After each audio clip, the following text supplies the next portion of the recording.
Imagine un instant que la majorité de ce que tu pensais savoir sur la perte de graisse, l'inflammation et les processus naturels de régénération du corps n'était pas tout à fait exact. Il existe une pratique rarement évoquée, mais que de nombreuses personnes considèrent comme profondément puissante, le jeûne sec. Bien qu'il soit peu abordé dans les milieux médicaux traditionnels, certains affirment que cette forme de jeûne peut offrir des résultats remarquables lorsqu'elle est entreprise avec prudence, connaissance et accompagnement adapté. Pendant environ une journée et demie, soit approximativement 36 heures, l'organisme serait capable d'activer des mécanismes internes liés au nettoyage cellulaire et à l'utilisation des réserves de graisse. Selon ceux qui le pratiquent, ce processus aide le corps à se réorganiser de l'intérieur et à fonctionner d'une manière plus harmonieuse et efficace. Cependant, il est essentiel de le faire correctement et toujours sous la supervision d'un professionnel, car il s'agit d'une méthode exigeante qui demande préparation et conscience de soi. Le jeûne sec consiste à s'abstenir de toute nourriture et de toute boisson pendant une période déterminée. Cela peut paraître difficile, et en réalité, cela l'est. Mais ce qui se produit à l'intérieur du corps est fascinant. Privé de ressources extérieures, l'organisme entre dans un état d'économie et commence à puiser dans ses propres réserves énergétiques. À ce moment-là, certaines personnes affirment que le corps utilise la graisse stockée, celle qui entoure les organes ou se dépose sur des zones comme l'abdomen et les flancs, pour produire de l'énergie et générer sa propre eau interne, dans un phénomène que l'on appelle eau métabolique. Cela se produit parce que la graisse contient de l'hydrogène, et lorsque cet élément se combine à l'oxygène que nous respirons, le corps parvient à créer son propre liquide à l'échelle cellulaire.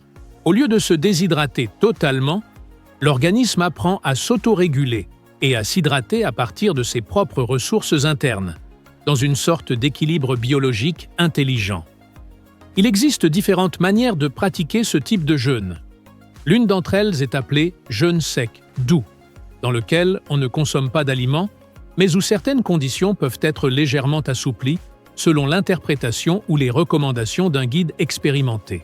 Dans certaines approches, on distingue deux grandes formes de jeûne sec. La première est justement le jeûne sec doux, qui consiste à s'abstenir de boire et de manger, tout en conservant la possibilité de maintenir une hygiène corporelle basique, comme prendre une douche, se laver les mains ou se brosser les dents.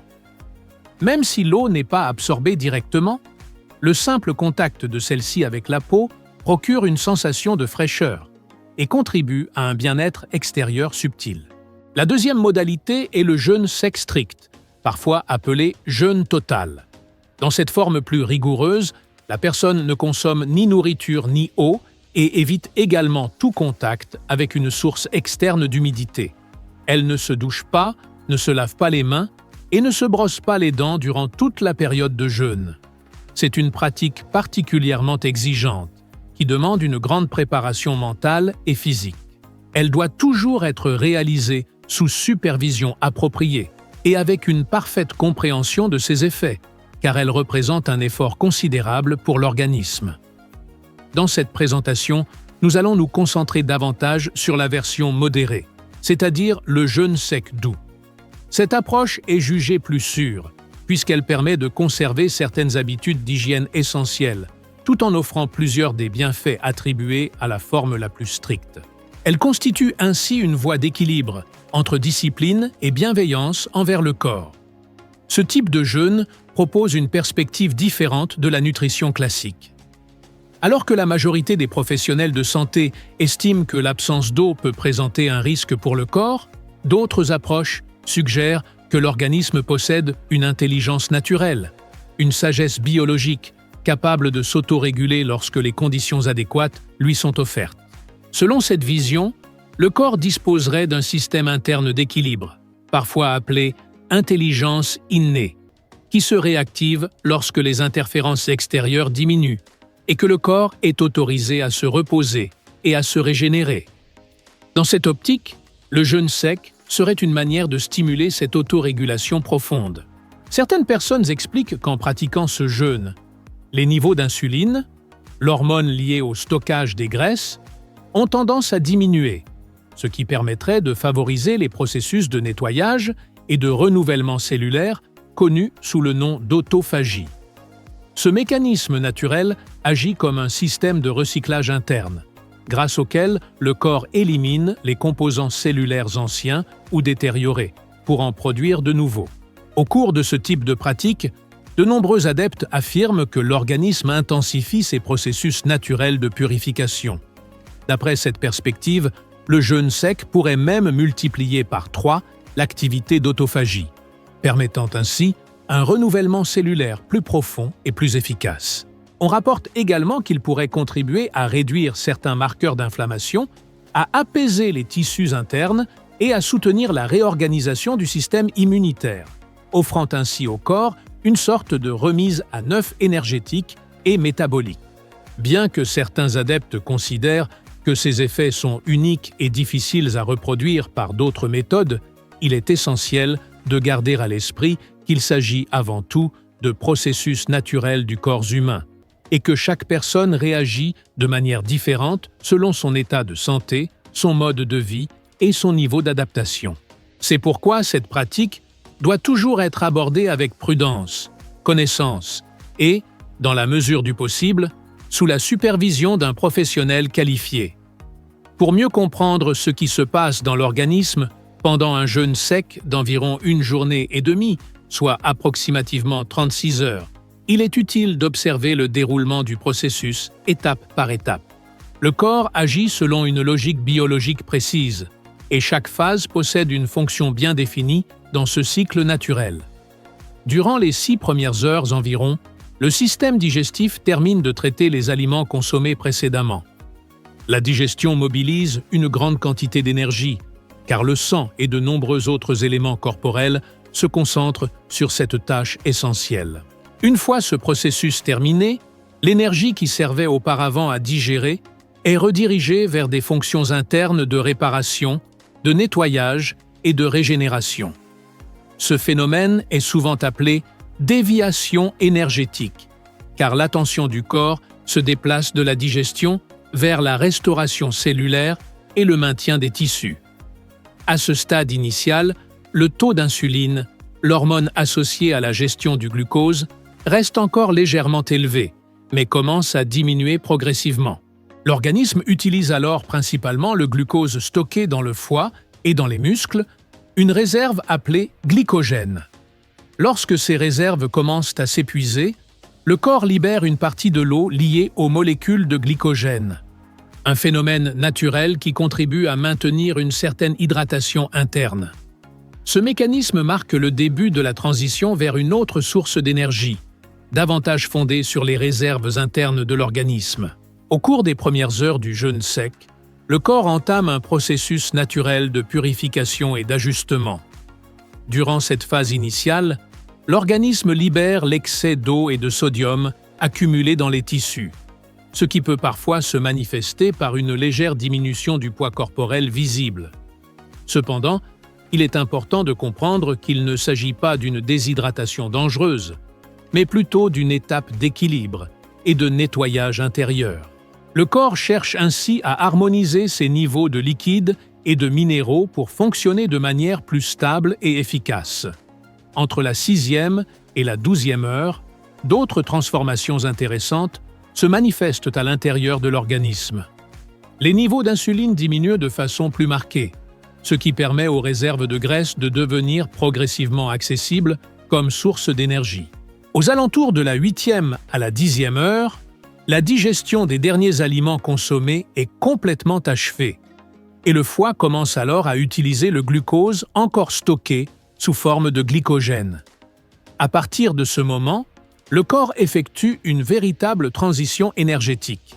Il cesse de dépendre principalement du sucre pour commencer à utiliser la graisse comme carburant essentiel. Ce basculement métabolique entraîne également la production de ce que l'on appelle l'eau métabolique, issue de l'oxydation ou de la combustion des graisses.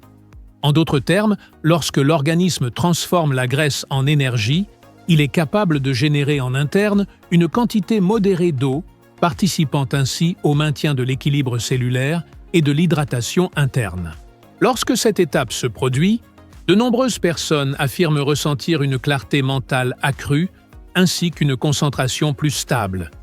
Cette sensation s'explique par le fait que l'énergie, autrefois mobilisée pour la digestion, est désormais redirigée vers le cerveau et les fonctions vitales, offrant une impression de légèreté et de présence intérieure.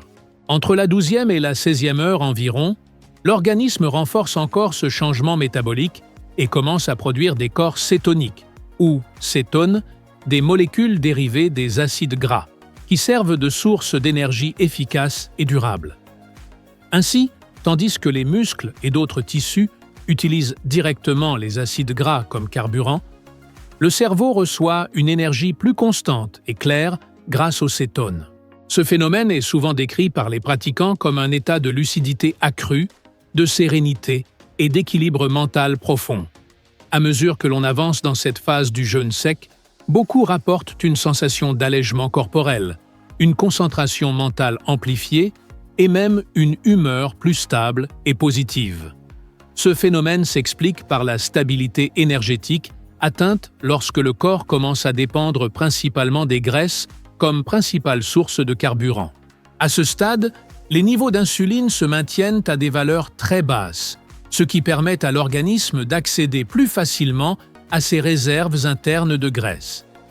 Les sources d'énergie disponibles incluent à la fois la graisse sous-cutanée, celle qui se trouve sur les flancs ou dans la région abdominale, et la graisse viscérale, localisée autour des organes et du foie.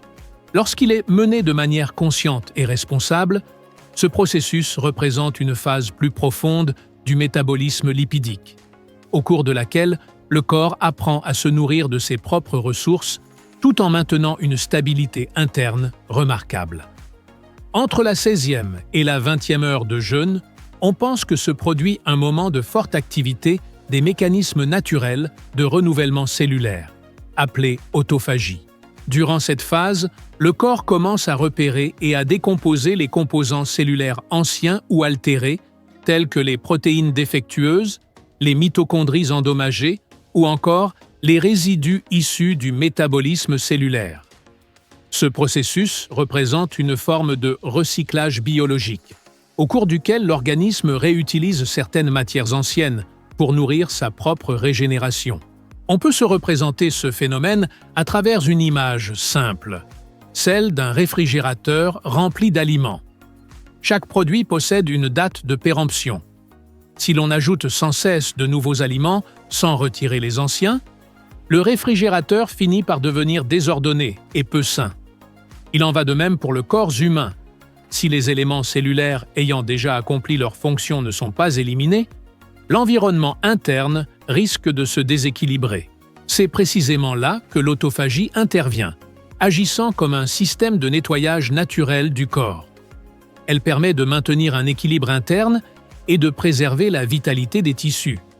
À cette étape du jeûne, l'organisme ne se contente pas d'économiser de l'énergie. Il réorganise aussi ses ressources internes afin d'améliorer son efficacité et de soutenir la réparation de ses structures vitales. Reprenons la métaphore du réfrigérateur. Le corps humain fonctionne de manière très semblable. À l'intérieur de nous, des milliers de structures vivantes, cellules, protéines, mitochondries, suivent un cycle naturel de vie. Avec le temps, certaines vieillissent, d'autres cessent de fonctionner de façon optimale. Si elles ne sont pas éliminées correctement, elles peuvent s'accumuler, ralentir les fonctions biologiques et contribuer au vieillissement de l'organisme. Le processus d'autophagie agit alors comme un service interne de maintenance biologique. Son rôle consiste à identifier les cellules et composants ayant terminé leur mission, à les démonter et à recycler leurs éléments utiles, exactement comme on retirerait les aliments périmés d'un réfrigérateur pour le garder propre et frais. Entre la 16e et la 20e heure d'un jeûne prolongé, ce mécanisme atteint généralement un pic d'activité. On peut l'imaginer comme une armée microscopique, parcourant l'intérieur des cellules pour repérer et désassembler les éléments usés ou inutiles. Certaines personnes comparent cette phase à un mode de nettoyage en profondeur, car le corps profite de ce moment pour optimiser son fonctionnement interne et rétablir un équilibre cellulaire plus sain. Durant cette période, l'organisme peut également utiliser les liquides présents dans les cellules affaiblies ou enflammées, favorisant ainsi leur renouvellement. De plus, un autre processus, appelé mitophagie, est stimulé. Le corps identifie et remplace les mitochondries endommagées, ces minuscules structures responsables de la production d'énergie, renforçant ainsi la vitalité et la capacité énergétique de l'ensemble du système cellulaire. Entre la 20e et la 24e heure de jeûne, d'autres ajustements intéressants se produisent au niveau hormonal. Le corps entre alors dans ce que certains spécialistes appellent un mode de survie contrôlé, au cours duquel la libération de certaines hormones régulatrices s'intensifie, notamment celle de l'hormone de croissance humaine. Ce changement hormonal vise à préserver l'énergie, à protéger les tissus et à maintenir la concentration ainsi que la vitalité de l'organisme. Durant cette phase, le corps interprète l'absence temporaire d'aliments ou d'eau comme un signal d'adaptation. Il cherche alors à optimiser ses ressources disponibles et à renforcer son état d'alerte. C'est une manière naturelle et intelligente qu'a l'organisme de répondre à une situation de restriction, un mécanisme hérité de nos ancêtres, à une époque où la nourriture et l'eau n'étaient pas toujours accessibles. Le corps humain a été conçu pour réagir spontanément à ces périodes sans apport extérieur. Dans ces moments d'ajustement, l'organisme active une série d'hormones régulatrices qui contribuent à maintenir l'équilibre interne.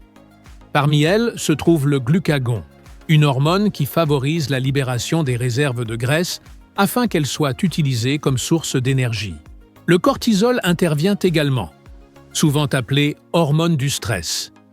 Mais dans ce contexte, son élévation demeure modérée et sert principalement à stabiliser les niveaux de glucose dans le sang, permettant ainsi au cerveau et aux muscles de continuer à fonctionner normalement. Durant cette période, de nombreuses personnes décrivent une sensation de calme intérieur, de clarté mentale et d'équilibre émotionnel.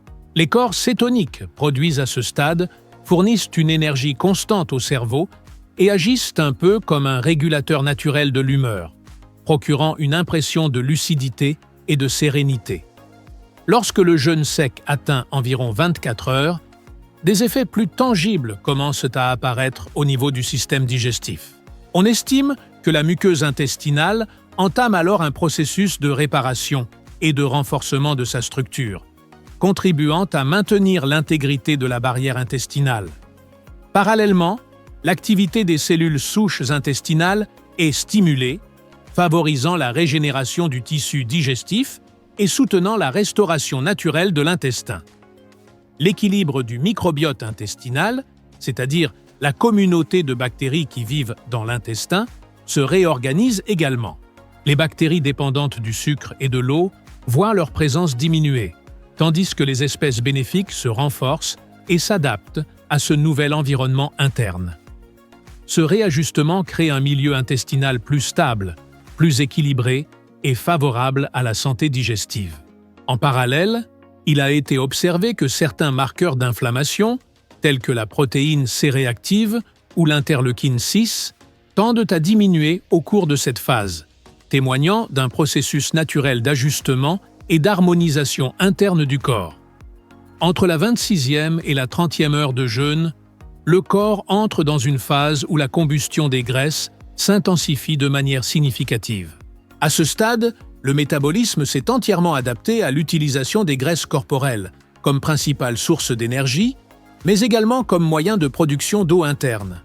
Chaque molécule de graisse oxydée génère une quantité équivalente de eau métabolique, ce qui permet de maintenir une hydratation cellulaire adéquate, même sans apport extérieur de liquide. La capacité du corps humain à s'adapter à de courtes périodes sans nourriture ni eau rappelle certains mécanismes observés chez les animaux du désert, comme les chameaux, qui parviennent à survivre grâce à leurs réserves de graisse. Ces réserves, lorsqu'elles sont métabolisées, produisent également de l'eau interne. Bien que les êtres humains ne soient pas conçus pour supporter de longues périodes de déshydratation, L'organisme possède la faculté de gérer des intervalles courts de manière contrôlée, en activant des mécanismes similaires pour préserver son équilibre interne et sa stabilité biologique. Durant cette phase du jeûne, le corps commence à mobiliser les graisses les plus profondes, notamment celles qui entourent les organes internes, connues sous le nom de graisse viscérale. Ce type de tissu adipeux est particulièrement réactif aux changements métaboliques. À mesure que l'organisme l'utilise comme source d'énergie, des résidus accumulés sont libérés et le métabolisme devient plus actif et plus efficace. Beaucoup de personnes constatent alors une sensation de légèreté, une réduction des gonflements abdominaux et un teint plus clair, signe visible de la purification interne en cours. Entre la 30e et la 34e heure de jeûne sec, le corps atteint l'un de ses pics de renouvellement les plus intenses. À ce moment, les processus naturels d'autophagie, c'est-à-dire le nettoyage et le recyclage des cellules, fonctionnent à leur maximum. Parallèlement, un autre mécanisme complémentaire, appelé apoptose, s'active. Il s'agit de l'élimination contrôlée des cellules anciennes ou altérées, remplacées ensuite par des cellules plus jeunes et plus fonctionnelles. On peut imaginer ce processus comme une profonde réorganisation du corps. Les cellules détériorées sont éliminées, tandis que les cellules souches augmentent leur activité pour générer de nouveaux tissus. Ces cellules possèdent la remarquable capacité de se diriger vers les zones du corps qui en ont le plus besoin, comme le foie, le cœur, les reins, les yeux ou même le cerveau, favorisant ainsi une régénération naturelle et harmonieuse.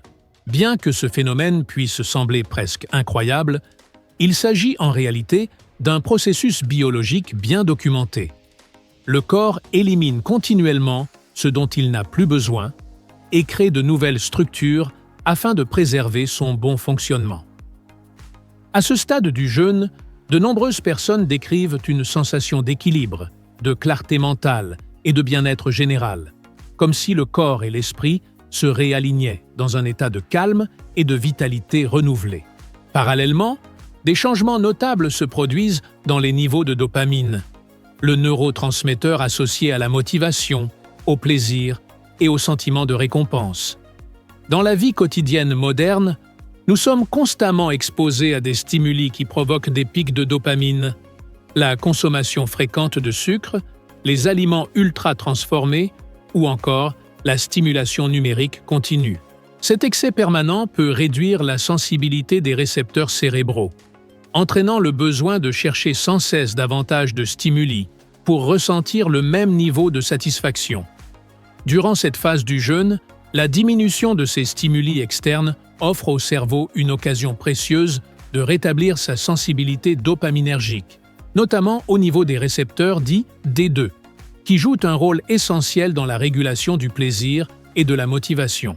Ce réajustement neurochimique apporte souvent une sensation de calme intérieur, de clarté mentale et de stabilité émotionnelle, car le cerveau retrouve sa capacité naturelle à répondre de manière équilibrée aux expériences de la vie. Dans cette dernière étape du jeûne, de nombreuses personnes décrivent un état de profonde tranquillité et de bien-être émotionnel. Apparaissent alors des sentiments de gratitude, de lucidité et une concentration plus fluide. Il ne s'agit pas d'une énergie éphémère comme celle que procurent le café, le sucre ou les stimulations digitales, mais plutôt d'une paix intérieure qui émane d'un équilibre biologique retrouvé et d'une harmonie cellulaire restaurée. Entre la 34e et la 36e heure, le corps atteint la phase finale du processus, connue sous le nom de phase de réintégration ou de clôture. C'est à ce moment que l'organisme stabilise les ajustements accomplis tout au long du jeûne. Le métabolisme a utilisé une grande partie de ses réserves de graisse. Les systèmes de neurotransmetteurs, tels que la dopamine et la sérotonine, ont retrouvé leur équilibre naturel, et le corps a achevé un cycle profond de purification et de régénération cellulaire. À ce stade, beaucoup décrivent la sensation de fonctionner avec une énergie plus pure, plus stable, comme si le corps s'était réinitialisé, prêt à reprendre son rythme de vie avec plus de légèreté, de clarté et d'harmonie intérieure. Cependant, Cette phase demande une attention particulière et un grand soin. Après une période prolongée sans nourriture ni eau, le système digestif est resté au repos.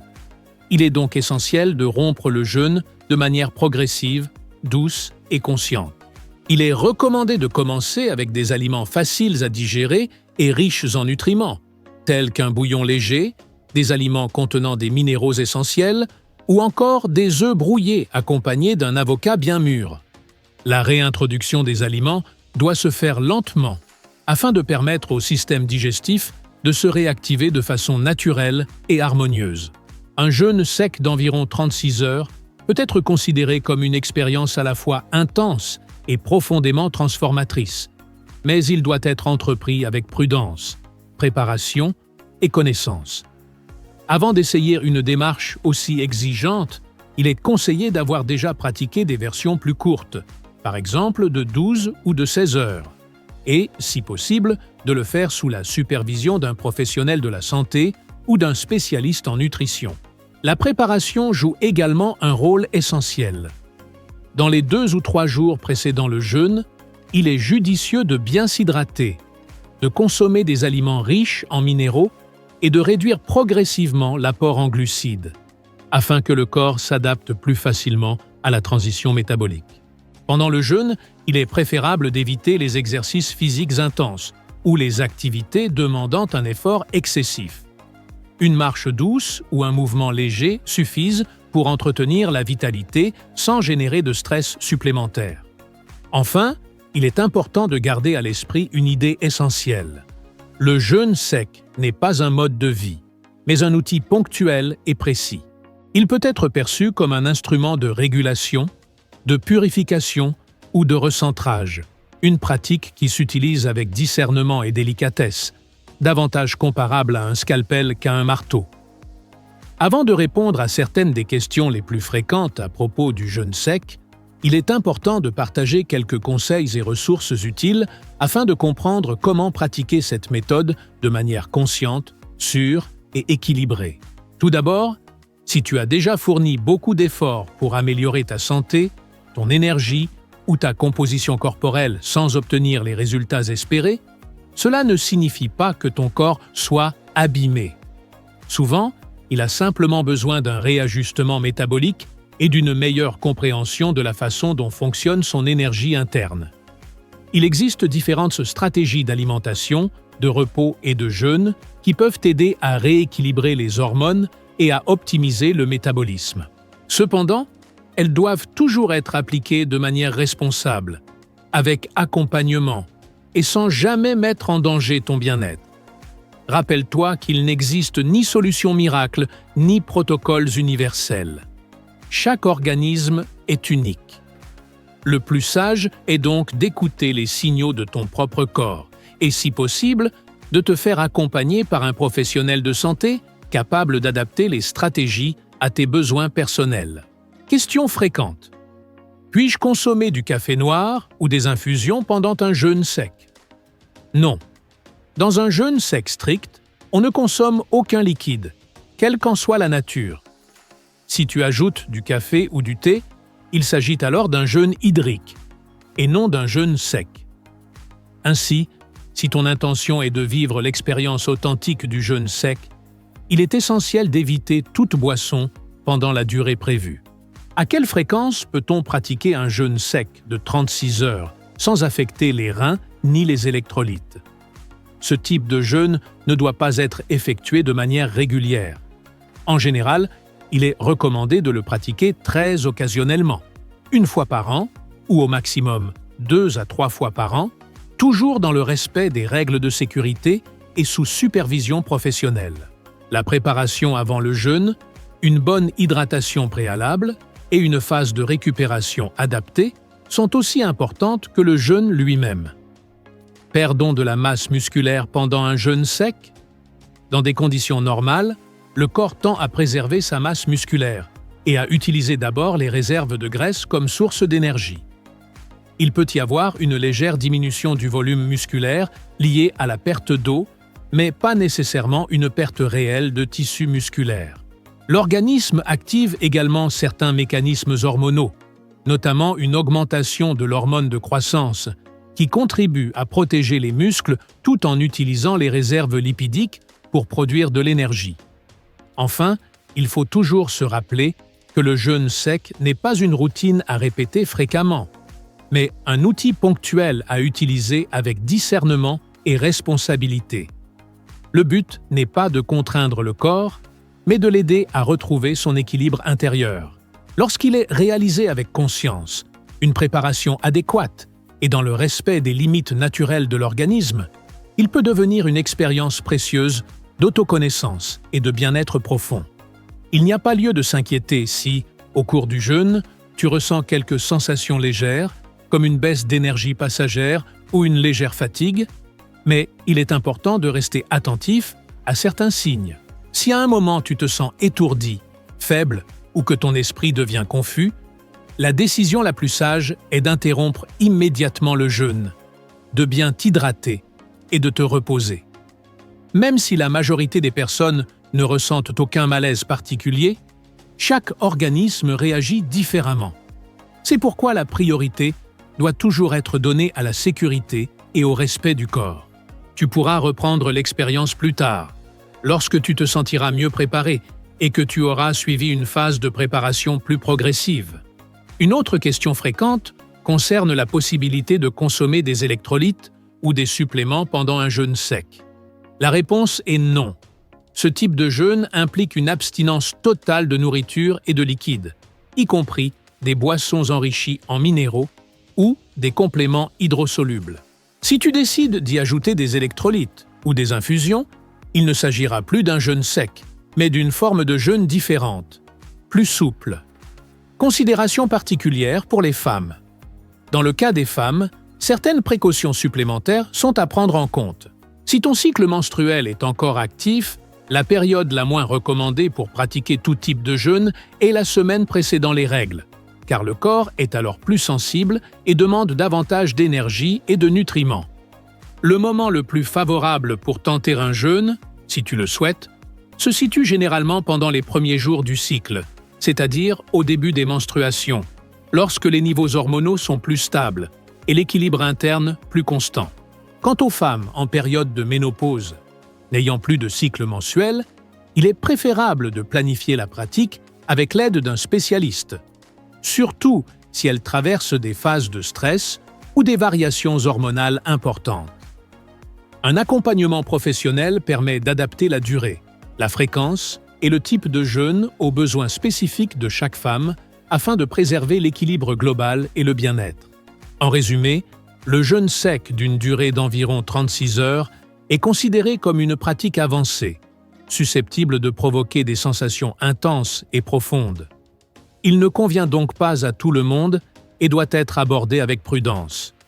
Son effet peut, à certains égards, être comparable à celui d'un jeûne hydrique d'environ 100 heures, bien que l'expérience vécue soit unique pour chaque personne, selon sa constitution et son état intérieur. Si tu décides d'essayer cette méthode, fais-le toujours avec respect envers ton corps, en suivant une préparation adaptée et, si possible, avec l'accompagnement d'un professionnel de santé ou d'un guide expérimenté. L'écoute de tes signaux internes demeure la clé la plus importante. Ton corps sait ce dont il a besoin et t'indiquera jusqu'où aller. Merci d'avoir suivi ce guide et d'avoir pris le temps d'en apprendre davantage sur ton propre bien-être.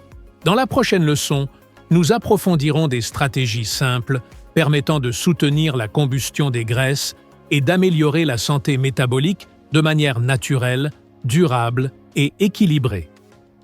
Si tu souhaites poursuivre ton apprentissage, je t'invite à découvrir le contenu suivant de la chaîne, où je partage plusieurs habitudes intelligentes pour optimiser ton énergie, renforcer ton métabolisme et préserver ta vitalité au quotidien. Une fois ces stratégies intégrées à ton mode de vie, la perte de graisse peut devenir un processus beaucoup plus fluide et naturel. La première technique s'appelle l'ajustement du moment des glucides. Elle consiste à planifier soigneusement le moment où tu consommes ton repas le plus riche en glucides, en portant une attention particulière aux périodes précédant et suivant cette prise alimentaire, afin d'optimiser à la fois ton énergie et ton métabolisme de manière stratégique.